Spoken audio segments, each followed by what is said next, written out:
Here are two of the most underrated things that you can do when you're starting a business, which is something that I learned the hard way growing my brand after 5 years. For context, my name is Louis. I'm the founder of a skincare brand called Clear for Men. I've been building this now for the past 5 years, and I'm on a mission to grow it into a global skincare brand. It has not always been easy. It has been relentlessly hard for the past 5 years, but ultimately I've learned a lot along the way. And here are two things that I think are ultimately so important for every single founder. Number one is trademarks and IPO.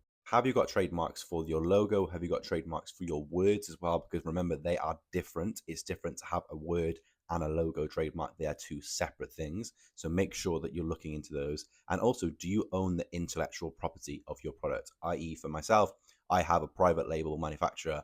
I own the intellectual property of my facial cleanser. It is my formulation. So discuss that with your manufacturer, sign NDAs, make sure you are up to date with all these different things because I think they're going to really help you in the long term. Number two, and I think this is the most important thing because it definitely cost me a lot last year, both mentally and financially, is cash flow. Cash flow is absolutely everything. Making sure that you have different pots set aside for specific costs and expenses. For example, for myself, I literally bank with Monzo. I have about 6 pots. One is for new product development, another one is for new stock, another one is for packaging, another one is for tax, mental health donations, all these different things. I have them in separate pots every single time. So that when money gets paid through my Shopify, I literally split it out and branch it out for all the different pots.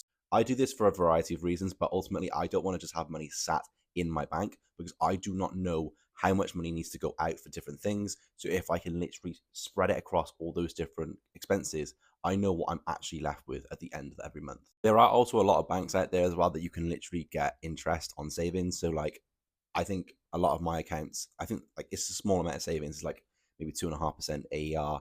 But ultimately, like if that money is going to be sat there, i.e., for my mental health donations, I make donations every quarter. So if I have the chance to grow that money, even if it's slow and small, I will use a interest savings account. So I think they're really important to actually look at and see what your bank offers in terms of interest on pots. Just putting your money in different places, I think, is really important. So make sure you can just see the structure of your costs, your expenses, and ultimately what's coming in and what's going out, because cash flow is everything, is the blood of a business. And if you do not manage it, if you do not look at it properly, if you just put it to the side and go, no, it's okay, I promise you, it will not only cost you sleep, it could cost you your business.